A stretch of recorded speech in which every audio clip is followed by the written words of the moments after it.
Yeah. So he was married. His mistress was also married.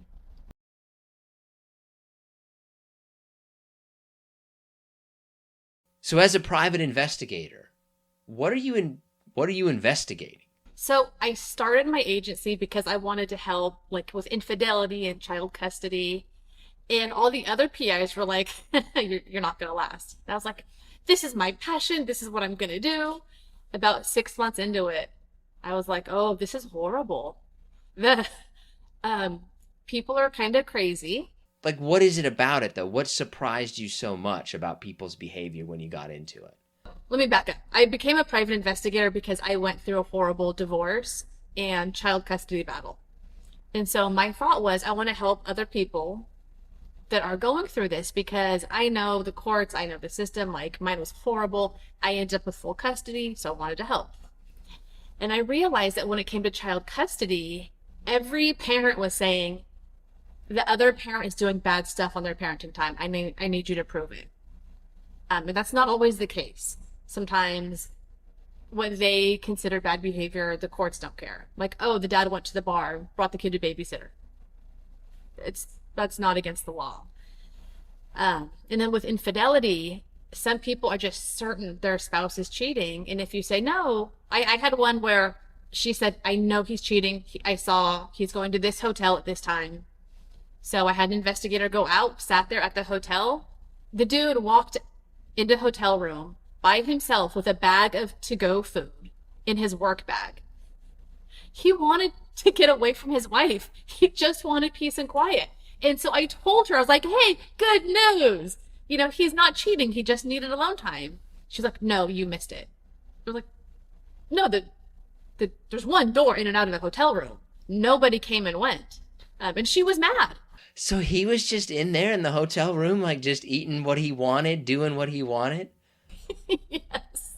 Yeah, and I thought she would be happy, and she was mad. So when you talk about like doing an investigation, so like how do you do it? Yeah, so someone will call me and say, look, I think my spouse is cheating. And I'm like, okay, first of all, are there any changes in the behavior? Which, if there is, it doesn't mean, that they're cheating, but it could be an indication. So I kind of want to know if their routines have changed, and we talk about that. And then if, because look, it's not cheap to hire a private investigator for surveillance. So for them, I try to narrow down the time. So it's, do they disappear after work? Do they disappear on Saturdays or Sundays? And try to narrow down when we should be watching them. Because I'm not trying to rip people off. I'm not trying to say, oh, let's watch them 24 hours for a week. No, pinpoint the times they are disappearing or something is off. And that's when I'll have an investigator go. And so we'll sit either outside their house, not directly outside their house because that's dumb, in the neighborhood and watch them, see where they go. Sometimes I'll have two investigators so we can switch vehicles so it's not the same car, following them the entire time. And then just kind of see where they do, get video, get pictures, that sort of a thing. So it's mainly just kind of it's essentially kind of just following somebody for the most part. Yeah, if it's, infidelity, something like that, yeah. Are other kinds of cases different? I mean, like slip and fall investigations, that's generally not following someone. It's going out and taking measurements, taking pictures. I did do one, again, for a friend. Can you go watch this guy? This guy has claimed to his insurance company he has traumatic brain injury. He can't get out of bed. He can't take care of himself. Um, and so I sat outside his house, and the other investigator waited, I think, like where we thought he was going, where he was headed. And this guy got out of his house, bent down, put his bag down, unlocked the door to his truck, back, bent down again, picked up his bag, got in his truck, drove to work to build swimming pools. And got pictures of all that. I mean, the concrete or whatever's on his back, getting out of the truck. And I just thought, oof, you're going to have a hard time explaining that in court. Oh my gosh. Yeah, that's like I have workers' comp. Why are you carrying these bags of cement then if you have workers' comp? I mean, and the extent of what he said his injuries were, it wasn't like, oh, my back hurts. Like traumatic brain injury and can't take care of yourself. Jesus, don't leave your house. If you're claiming that and you're trying to get millions of dollars in a settlement, sit your ass in your house and don't go anywhere. But when you do investigations, like, are people usually that kind of blatant about it? Like, when you catch somebody doing whatever, it's like, this was very obvious.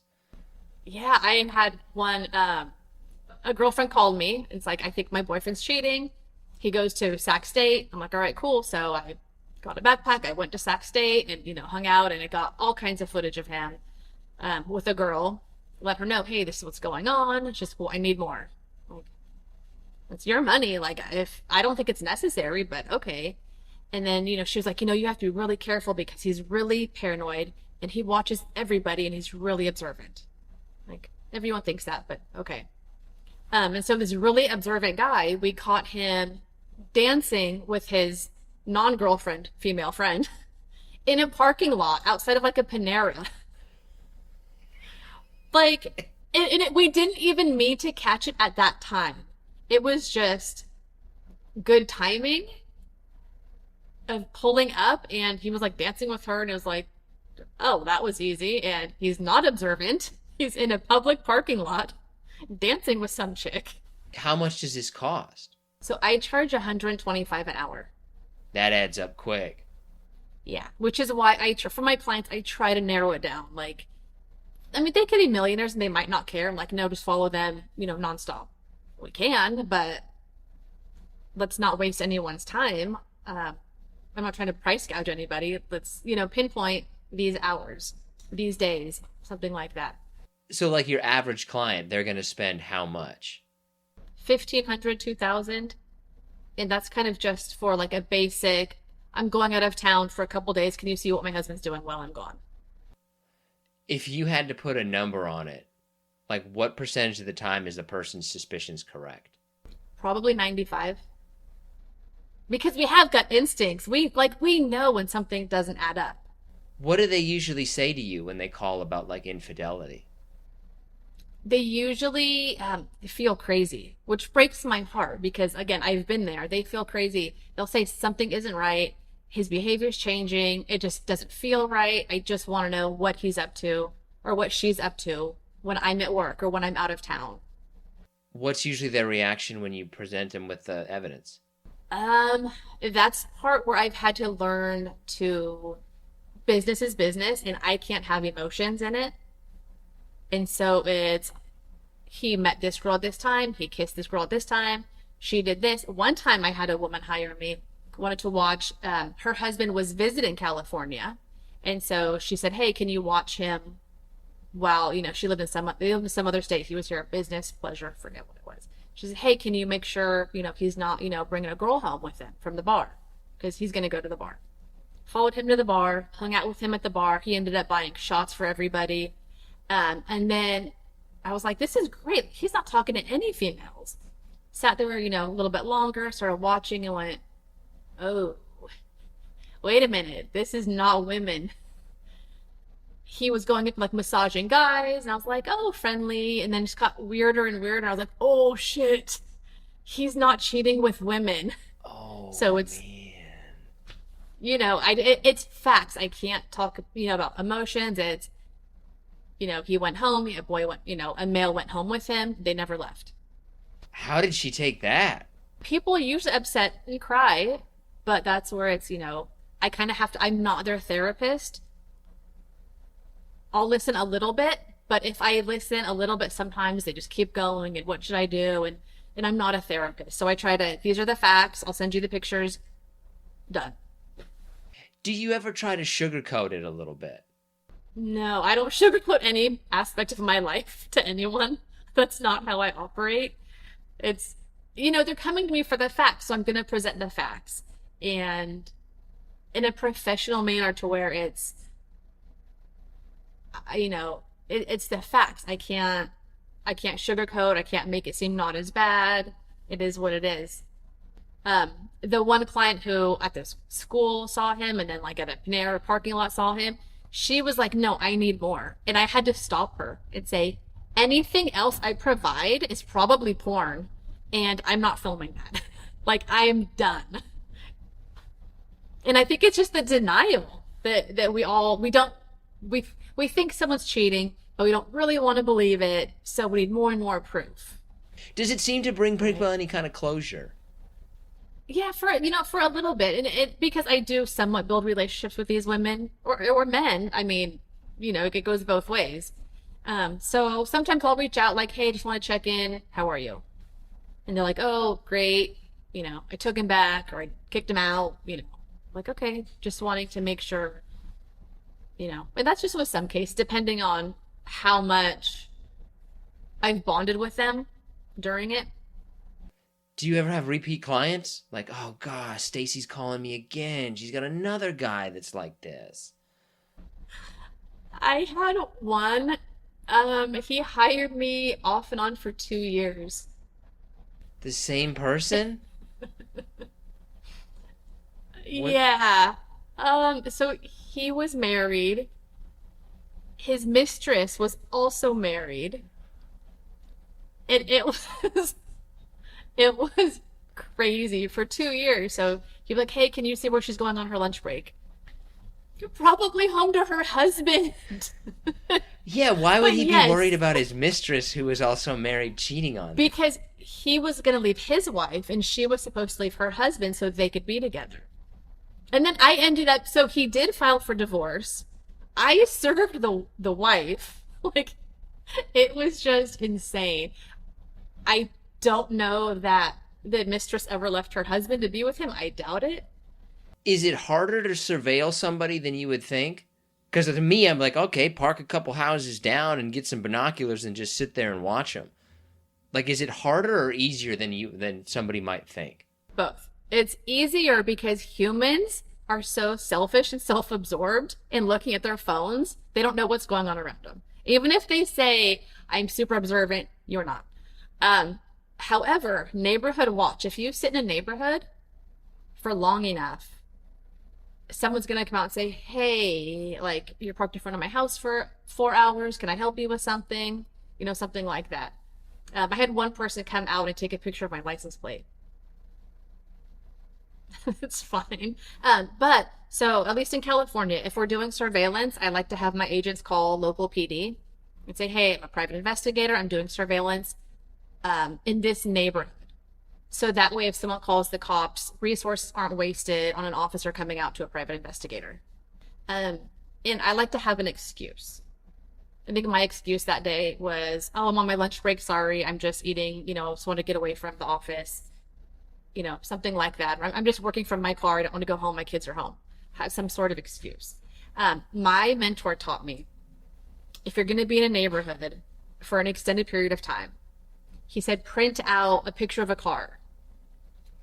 And then when someone comes to your car, because they're going to, like, where are you in my neighborhood, you show them this picture of some fancy car and say, I work for a repo company. This car is supposed to be coming through your neighborhood. Hey, if you see it, drive through, can you come tell me? Can you help me out? Because then people, like, they're excited, they're part of an investigation, and they're like watching out for some car that doesn't even exist. Has it ruined any of your faith in humanity? No, my brain is wired to always think the best, always give the benefit of the doubt, which is why I was in a horrible marriage for too long. I can't say it's jaded me. I wake up happy, I love life, and I don't let shitty people ruin that, I guess. That's the best way to look at it, right? So, but as a private investigator in California, do you have any kind of like special dispensations or like, oh, private investigator can do this, normal citizen can't? Like, do you get any privileges along with it, like akin to law enforcement?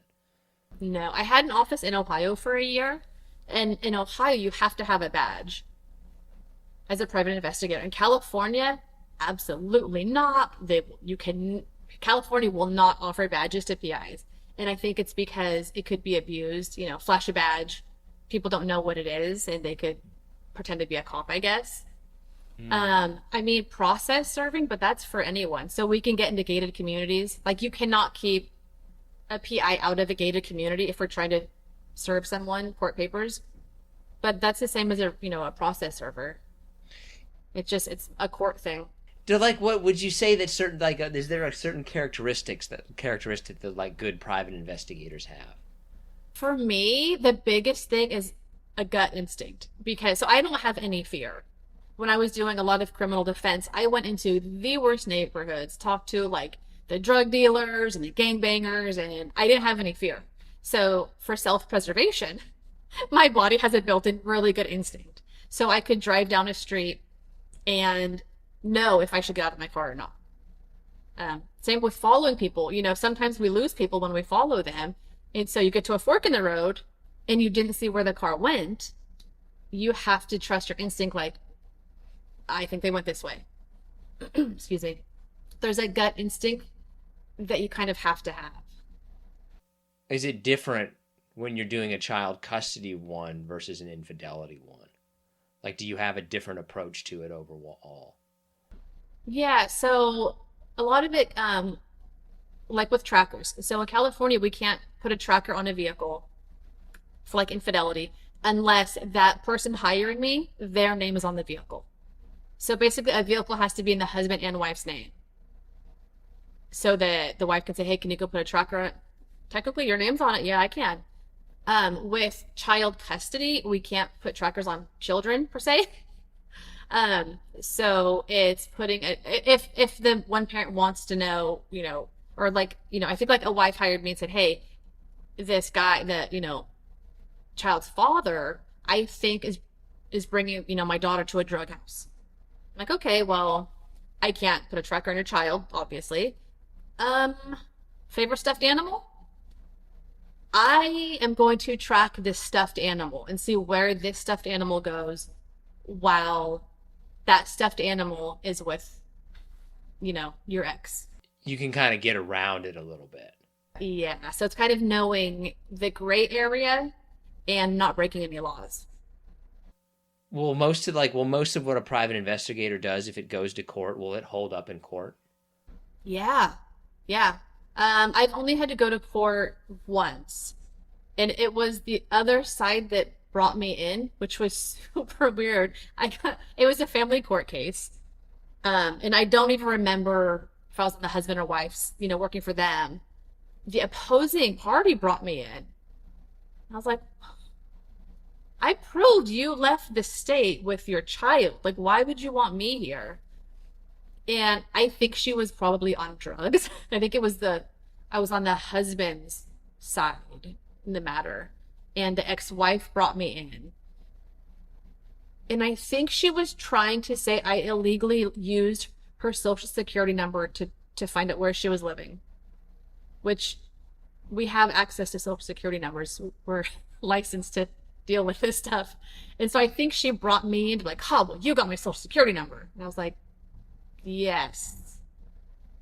And I tracked you to another state. I was so confused why I was there. And the judge was like, you're done.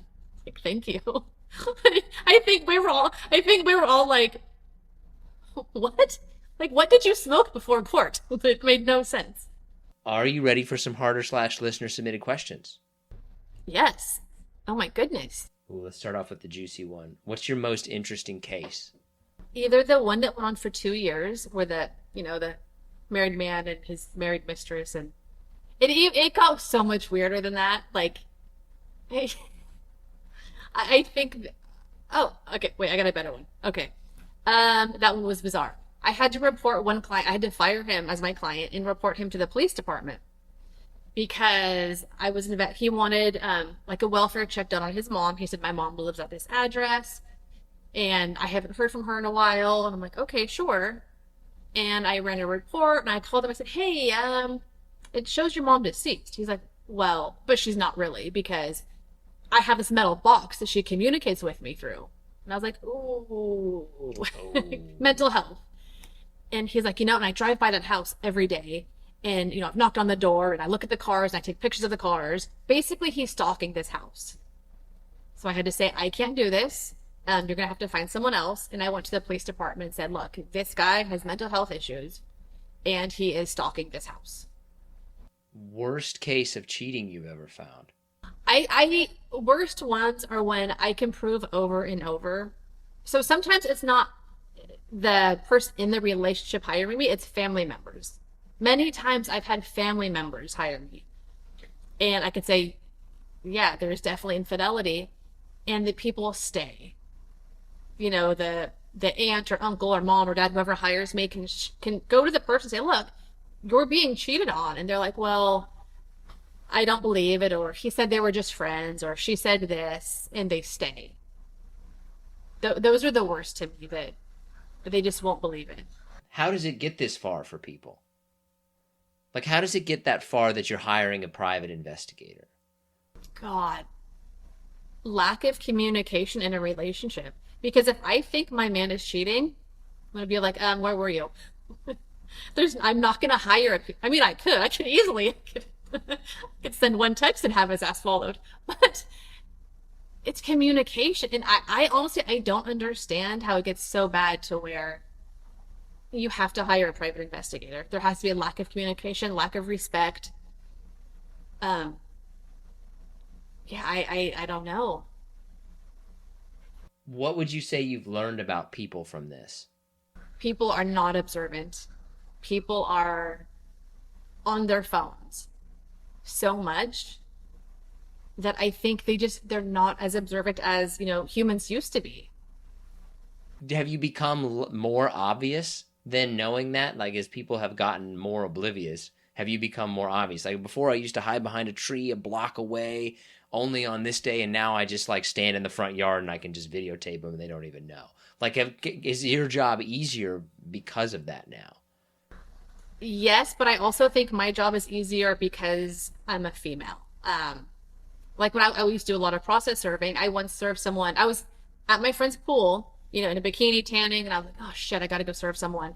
I put like a wrap over me and I went and served because no one is expecting someone in a bikini in a wrap to be at their door to serve them. Yeah, that would throw you off, right?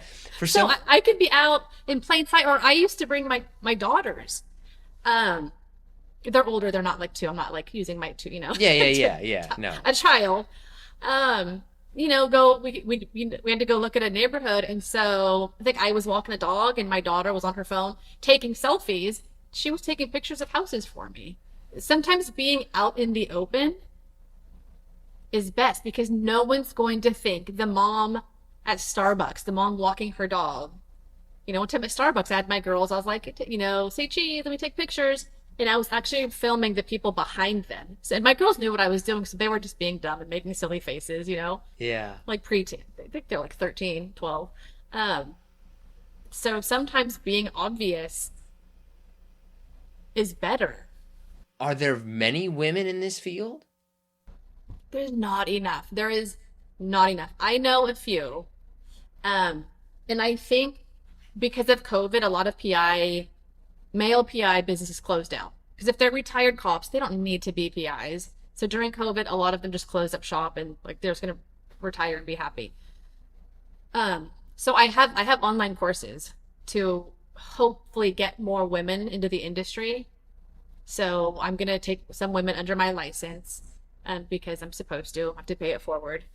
I have like a training course on there, and also to um, grow businesses because I love business more than I love the PI work. I do love the PI work, but like my passion is business. So to help people help mainly women become private investigators, and then to help them build up their agencies. Would you say is that because it's harder to do it as a woman than it would? No, I think women don't think about it as a career. Like I wish, like I want like little girls to like grow up like I want to be a PI, or little boys I want to be a PI. It's almost like it's a dying industry because no one knows what they are really, what we are. They all think it's, man in a trench coat, you know, smoking a cigar, and that's just not it at all. Do you ever do dating background checks? Like, hey, I'm thinking about dating this guy or this girl. During COVID, I made a good amount of money because everyone was online dating. You couldn't go out and meet anyone. So I was doing background checks. And one time, someone contacted me and said, hey, it's not for me. My friend is planning on getting in her car and driving 2 hours to go meet this guy, can you do a background check for me, for my friend? Absolutely. There were so many like domestic violence and drug charges. I was like the most I'd ever seen. And so I sent it to the friend. I was like, stop your friend. She cannot get in the car and drive 2 hours to go meet this guy. So she didn't, luckily. Oh my gosh. Best movie or TV show about private investigators? Like it shows what it's really like. Worst movie about private investigators TV None. show. There's okay. When the movie Knives Out came out, my boyfriend, he was like, it's a movie about like a private investigator. Like, we need to see that. And I was like, cool, let's go watch Knives Out. I walked out of there and I was like, are you fucking kidding me? I hope I can cuss on here. You can. Okay. I go, really? The private investigator was hanging out with the cop in the cop car? And he was just like, oh my God, Lisa, it's a movie. And I was like, no, that was dumb. He's like, everyone raved about this movie. I'm like, I will give it another chance. So I watched Knives Out again. And I thought, this is so dumb. It bothered me so bad. I have never seen a PI show or movie where I was like, yes, that's what we do. Is it more boring than people would think? That's probably true. And that's why there's no movies about someone sitting in a car for 8 hours. Do you have like disguises? Not disguises, but I absolutely change um like little things. Like so I do undercover work for a county and it is so much easier as a female to go into establishments, play dumb, look like a wreck. If it's like a bad neighborhood, I will put my hair in a messy bun. I will wear some dirty shoes and I will go. And again, it's you walk into somewhere and yeah, you get sized up instantly. And if I have, jeans that are torn up, dirty shoes, my hair, I look like hell. No one's going to think I'm in there to do anything that they wouldn't want me to do.